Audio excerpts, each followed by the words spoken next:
So today we're talking about how to go about selling a car. So the reason I'm making this video is because I'm currently in the process of helping my brother sell his car, and I went through this entire process myself. And there's definitely a right way to sell a car and then a wrong way to sell a car. So this is basically the 8 steps that are really necessary to sell a car and get the most money possible for the car that you're selling. A lot of people are very lazy when they sell cars, and they end up leaving a lot of money on the table because they don't put the work in that's really required to get the best possible price for a car when you sell it. So in order to get rid of a car, you basically have 3 options. Number 1, you can trade it in. Number 2, you can private sell it. Or number 3, you can donate it. And you can usually get some kind of tax deduction as well if you donate a car. So I know that sounds kind of stupid. Some people will be like, well, why would I ever donate a car? But if your car is in really bad shape and you don't want to deal with selling it, you could donate it and take advantage of that tax deduction with donating a car. Now, a private sale is the most time-consuming option, but in most cases, you will get the most money for the car. You'll get the most value out of the car when you private sell it. When you trade cars in, you're basically getting whatever they expect to get for it at auction. So you're not going to get a lot of the money for that car. And if you're looking at book value of cars, when you look at trade-in value versus private sale value, there's generally a big difference in those 2 prices. So this here is the simplest way, but the most effective way to private sell a vehicle. So the very first step is to actually price the car or determine the value of the car that you're selling. So what you're going to do is determine the book value of the car. You want to get values from Kelley Blue Book as well as NADA and Auto Trader and compare the 3 of those and see what you want to determine is the price based on those values. But the other important thing to do is also see what else is available for sale. So see if people are selling the same year and model as your car, or maybe a year or 2 older or a year or 2 newer. Because if anybody's selling a newer version of your car for a really low price, you may have trouble selling your car. And see what else people can get for the same amount of money. So if you're looking to get $5,000 for a car, see what else they could possibly get for $5,000 on like Craigslist or wherever you plan on listing that car. And then the important thing too is be honest about the condition when determining book value. I know if you look at like Kelley Blue Book, it shows you a percentage, so it will be like 3% of cars are excellent, 50% are very good, 30% are good. These percentages make no sense, but it basically is like excellent, very good, good, average, and poor. So if you know your car is in bad condition and is rusty, don't be like, oh, this is an excellent condition car. Be honest about the condition when you're determining the book value. Okay, so now you have an idea of what the price is you want to get for your car. The next step, and this is a very important step, organize your documents and do this before you list the car. You don't want to be in a situation where somebody's like, sure, I'll buy your car. And then you go, okay, shit, where's my title, okay? Trust me, I know people who have been there, and then they have to go through getting a new title, and it's a process. So gather everything needed to basically finalize the transaction before listing the car. That way you have all your ducks in a row, and you can just have a smooth process when you go to sell that car. Now what's important to remember is that each state has different requirements for this documentation, so definitely check with your state and check with the DMV and see what documentation is required. But here's a general guide for some of the documentation that you may need or may wish to include with your car to get the best price for it. Number 1, the most important one is the title. You need a clean title to sell a car, and you cannot have a lien on a title in order to sell a car. So if you owe money on your car, that means that you have a lien on that title with the bank or whoever basically holds the lien on that, and you need to pay off that lien before you have a clean title that you can transfer to a new owner. So that's kind of a problem, guys. If you owe money on a car, and you're looking to sell a car to a private party, they basically have to give you the money, you have to go to your bank, pay off your loan, they have to basically say that the title is clean, that the loan is paid off, then you have to get a new title issued or proof that the actual car is paid off and go to the DMV. So it's multiple steps added to that process. So if you have the availability of money, you probably should pay off your car before you go to sell it. So even if you have to borrow some money from somebody short term, or if you have some money kicking around, pay off that car before you try to sell it. It's very difficult to sell a car without a clean title. Next is maintenance records. So this improves the value of the car if you can prove that it was well maintained. If you don't have the records yourself, go to your garage and see if they keep records on vehicles that go in there. That was my case when I went to sell one of my vehicles. I didn't keep maintenance records myself, but I called up the garage and they had all of the records. They printed them out for me and I had them nice in my glove box, and when they came to look at the car, I'm like, here's everything that's been done to it, and it really improved the value because they knew exactly what was done to the car. Number 3 is the bill of sale. This documents the terms and conditions of the sale. This also, in most cases, ties into this as-is documentation where you're basically saying, hey, you're buying a used car in as-is condition. I am not liable for anything that goes wrong with this car. You could drive it half a mile down the road and the engine could blow, and it has nothing to do with me because I'm selling this as is. I am not implying that there's any kind of warranty on this vehicle. Obviously, it's different if you're buying from a dealer. There may be a lemon law in your state where they're required to give you a 30-day warranty or something. But if you're private selling the car, make sure you document in there that this is as-is condition and that you're not liable for anything that goes wrong with the car, even a quarter mile down the road. So also the release of liability, which can also tie into your bill of sale. But again, it's different by the state. So make sure that you know what documentation is required. This basically releases you of liability when you sell the car. And then warranty documents. If your car still has a warranty and the warranty is transferable, you're going to want to include that documentation because obviously a car with a warranty on it will get more value for it than a car without a warranty. So that will add value to your vehicle if you still have a warranty on it. We already kind of talked about that as-is documentation that can be included in the bill of sale, or it may be a separate document. And the other thing too, make sure you contact the DMV because they probably have a bill of sale form. I know you can just scribble something down on a piece of paper, I've done it, but why not just pick up the form and be legit about it? And then as well, the manuals. So if your car came with any manuals, include that too. It just makes it look like you took better care of the car and you held on to stuff. Okay, so now you have a price in mind for the car. You have all of your documentation. The next thing to do is to prepare the car itself. So you want to basically give the impression that the vehicle was well taken care of. Even if it wasn't, even if your back seat is piled high with Taco Bell wrappers and it smells like crap, clean that car, man. Do not show the car or take pictures of it full of crap, all right? You want people to think, okay, this guy took good care of the car. Because odds are, if you don't care about the interior of your car, you don't care about the car itself. So you probably didn't maintain it well and keep up on your oil changes. So basically, make sure you clean the car before taking photos. Wash and wax the exterior. You want to clean the windows as well as the mirrors. Don't forget the inside mirror as well as the outside mirrors. Clean the rims and the tires. Remove any stickers, because I'm pretty sure the new owner doesn't give a shit if your car climbed Mount Washington, because he didn't drive it up Mount Washington, so why does he want that bumper sticker on there? Or maybe you really love Trump and you got like 50 Trump stickers all over. Take that off the car, man. They don't care about that. So take the time to remove those stickers, get that degreaser if you need to, get all that residue off there, and have it basically as it was when you picked it up. Maybe there's some scratches and dents you can't do anything about, but remove those stickers and any things that you may have in the windows as well for maybe parking passes, or if you parked your car at college or at your high school and you have parking permits, get all that crap off the windows and get all the bumper stickers off the car. Make sure you wash or replace the floor mats. Floor mats are dirt cheap, guys. If your floor mats are tattered and ripped apart, just go buy new floor mats, throw them in there, and it's going to give that person a better impression when they first enter that vehicle.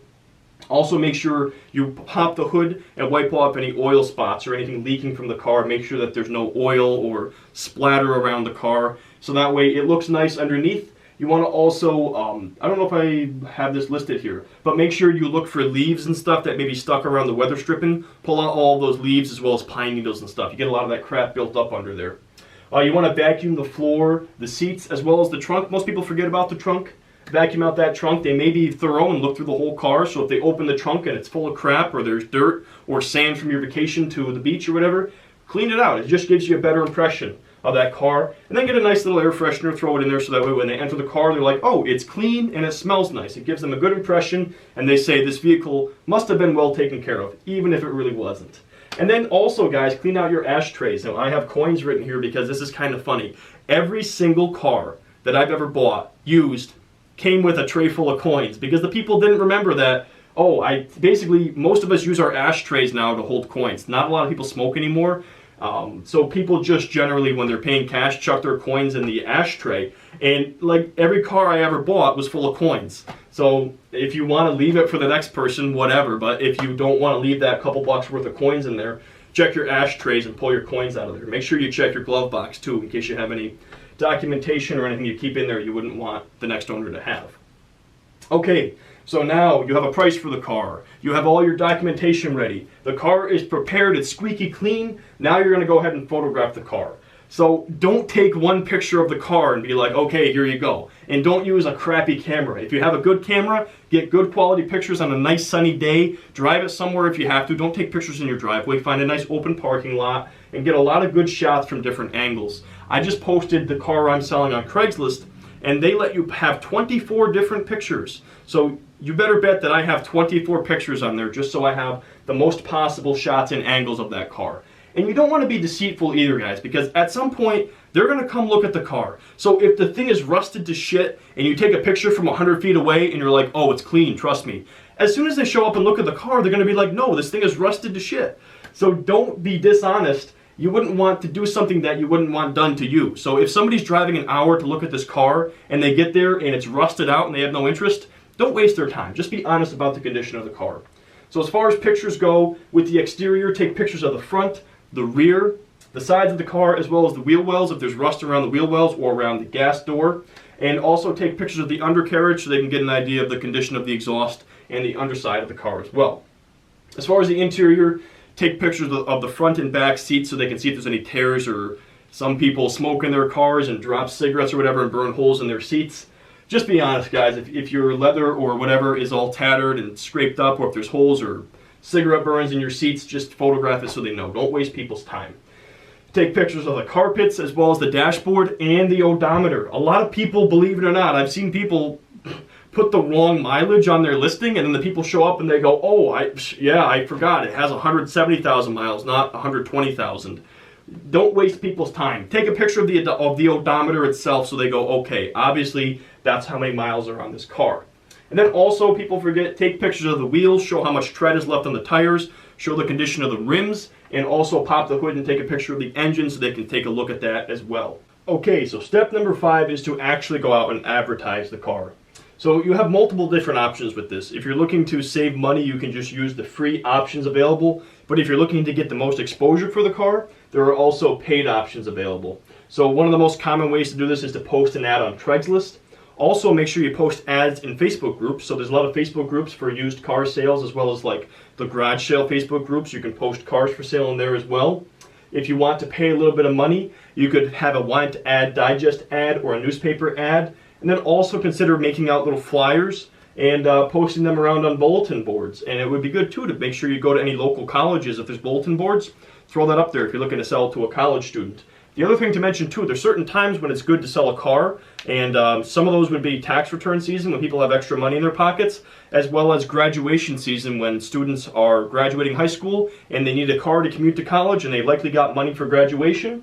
So consider the time that you're selling your car as well. One other thing to mention, if you have a sports car, don't sell it in the fall before the winter. And there's certain vehicles you just can't really sell at certain times. It's kind of like trying to sell a motorcycle before the snow or a snowmobile in the spring. So if you have any thought in your mind of selling a car, make sure you sell it during the right season if it's a seasonal car like a sports car or something like that.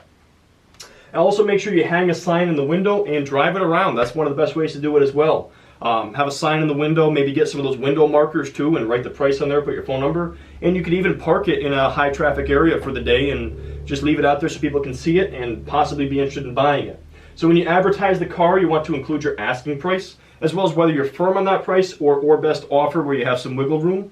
You want to include the mileage of the car, the transmission, whether it's manual or automatic, the condition of the car, the accident history, any modifications that you've done to the car, any repairs you've done to the car, what the drive is, so whether it's rear-wheel drive, front-wheel drive, or all-wheel drive or four-wheel drive, the miles per gallon, the fuel economy, the number of owners, as well as the VIN number, so they can do basically a vehicle check on that, like a Carfax history report. And if you have one of those reports already and you include it with the car, that's a benefit because it makes them less suspicious of the history of that car. So that might be worth buying a Carfax history report or some vehicle history report. It doesn't have to be Carfax, just to have that as your advantage for basically leverage and say, hey, this is a clean car, here's the history report on it. So there's nothing they can hold against you with that.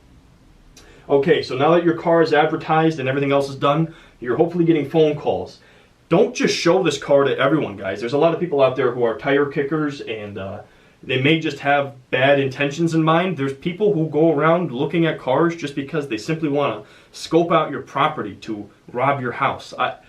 I know this sounds bad, guys, but I think we live in a different time today, and you may come across a lot of weird people out there that have bad motives involved, and maybe they're just looking at your car because they want to get closer to your house and ask you more questions about things like, oh, you drive this car to work? Where do you work? What hours do you work? When are you available to meet? They could just be asking you questions because they have bad intentions in mind. So make sure you screen potential buyers. I'm not trying to scare you guys, but also make sure too, if you can, meet them in a public place. So meet them in a parking lot.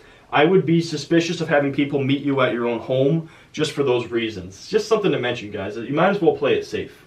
So only set up showings for potential buyers. Don't just show the car to anyone. And make sure you're telling them that you want cash or a certified bank check. If they insist on giving you a personal check, say, great, let's meet at the bank and I'll cash that check right there on the spot. Do not take a personal check as payment. Cash or a certified bank check is all that you can accept. A certified bank check basically ensures that the funds are actually in the bank. Somebody could write a personal check and the check could bounce, and if you signed over the title, you're probably shit out of luck. I'm sure you can go to the police about that, but not a situation you want to be in. At all costs, avoid PayPal, avoid Western Union, and avoid monthly payments. Do not have somebody say, oh, can I pay you $500 a month for the car? There's nothing that can hold them to making those payments. So you're not a car dealer. Do not let people give you payments for that car. Say pay it in full or sell it to somebody else.